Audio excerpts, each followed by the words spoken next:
Hollywood do jeito que a gente conhece, será que está com os dias contados? Hoje, a gente vai mergulhar de cabeça na tecnologia que está simplesmente reescrevendo as regras do jogo no cinema. E a gente não está falando só de como os filmes são feitos, mas do que, afinal, significa ser um criador na era da inteligência artificial. Imagina só, a pergunta que está todo mundo se fazendo lá em Hollywood é essa. E se a gente pudesse criar um filme inteirinho, com atores, cenários, tudo, sem precisar ligar uma câmera sequer? Parece papo de ficção científica, né? Mas olha, a resposta para isso está bem mais perto do que a gente imagina. Dá uma boa olhada nessa cena. Isso não foi filmado, não é uma animação que a gente está acostumado a ver. Isso aí foi criado pela Sora, a inteligência artificial da OpenAI, a partir de uma única frase. Alguém simplesmente escreveu "navios piratas batalhando numa xícara de café" e bum! A IA deu vida a esse vídeo. É um salto tecnológico absurdo que transforma palavras em mundos. E a Sora não está sozinha nessa corrida, não. Vamos conhecer as principais ferramentas que estão na liderança dessa transformação. E quando a gente compara as duas gigantes, a gente vê que cada uma tem uma estratégia. A Sora, da OpenAI, é incrível para criar cenas super complexas, meio surreais. Já a Veo, do Google, está mais focada no realismo de cinema mesmo, sabe? Com resolução 4K, movimentos mais naturais. Mas o grande pulo do gato é o áudio. A Veo já consegue criar vídeo e som juntos, sincronizados. A Sora, por enquanto, ainda faz cinema mudo. E isso, gente, é a diferença entre ver uma cena e viver uma experiência completa. Só que toda essa inovação, claro, tem um custo humano. E a chegada da IA generativa acendeu um alerta vermelho em toda a indústria, dando início a um conflito que entrou para a história. Em 2023, Hollywood simplesmente parou. Foram 118 dias de greve do Sindicato dos Atores, a mais longa que já existiu. E bem no centro dessa briga toda estava a inteligência artificial. A ameaça era real, era sobre a própria existência da profissão, o uso de tecnologia para substituir atores de carne e osso. A questão ali já não era mais se ia acontecer, mas quando e como. Essa frase do negociador do sindicato é de arrepiar porque ela resume o medo dos atores. A proposta dos estúdios era simples e ao mesmo tempo assustadora. Escanear um figurante, pagar a diária dele e pronto. A imagem daquela pessoa passaria a ser do estúdio para sempre, para usar em qualquer filme, sem precisar pedir permissão, nem pagar um centavo a mais. A discussão não era sobre tecnologia, era sobre ser dono do próprio rosto. E se essa história toda parece um roteiro de filme, é porque é. Lembra daquele episódio Joanne is Awful, de Black Mirror? Foi lançado um pouquinho antes da greve e previu exatamente isso. A vida de uma pessoa virando uma série de TV feita por IA sem ela saber de nada. A arte não só imitou a vida, ela meio que previu a crise que estava por vir. E o debate fica ainda mais complicado quando a tecnologia não é usada para copiar quem está vivo, mas sim para ressuscitar quem já morreu. Essa prática, na verdade, nem é tão nova. A gente viu o Peter Cushing e uma Carrie Fisher mais jovem em Rogue One.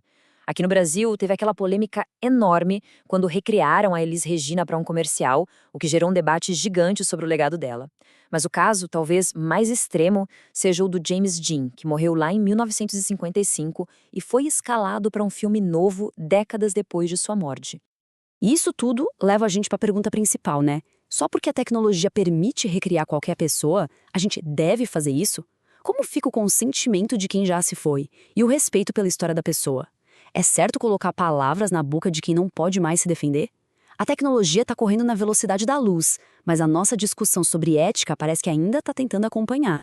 Mas essa revolução da IA não surgiu do nada, tá? Ela é a evolução de uma outra mudança que já estava rolando de forma mais silenciosa nos bastidores e que já aposentou um grande ícone do cinema. Conheçam o Stagecraft, mais conhecido como The Volume. É basicamente a anti-tela verde. Em vez daquele fundo verde, os atores ficam cercados por painéis de LED gigantes que projetam os cenários digitais. E o mais impressionante, o cenário virtual reage em tempo real ao movimento da câmera.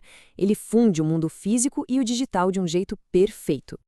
E aqui vem a grande revelação. Se você assistiu The Mandalorian, The Batman ou A Casa do Dragão, você já viu essa tecnologia em ação. Aquelas paisagens incríveis, as ruas de Gotham, muitas dessas cenas não foram filmadas em locações de verdade ou com tela verde.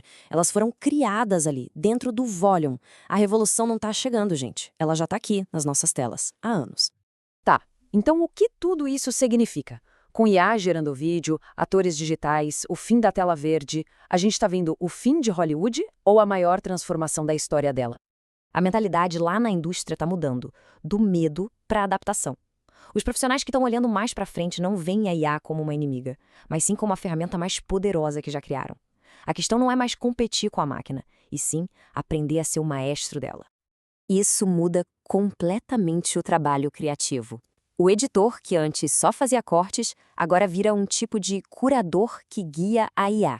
O artista 3D, que modelava um objeto do zero, agora vira um diretor que comanda a criação de mundos inteiros. O foco sai da execução e vai todo para a visão, para a ideia.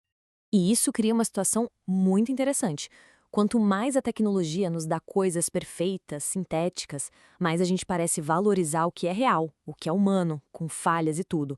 Num oceano de conteúdo gerado por IA, a autenticidade, a emoção de verdade, pode acabar se tornando o item mais raro e valioso de todos. Então, voltando para nossa pergunta inicial, Hollywood vai acabar? A resposta é não. Mas a Hollywood que a gente conhece, essa sim vai. Ela está morrendo para dar lugar a uma coisa nova. Um ecossistema onde a criatividade humana não vai ser substituída, mas sim amplificada pela IA, criando jeitos de contar histórias que hoje a gente nem consegue imaginar como serão. Mas e você? O que acha disso tudo? Como imagina o futuro do cinema? Deixa seu comentário aqui embaixo e aproveita para dizer qual tema a gente deveria analisar no próximo vídeo. E claro, se curtiu essa análise, não esquece de se inscrever no canal, hein? Valeu e até a próxima!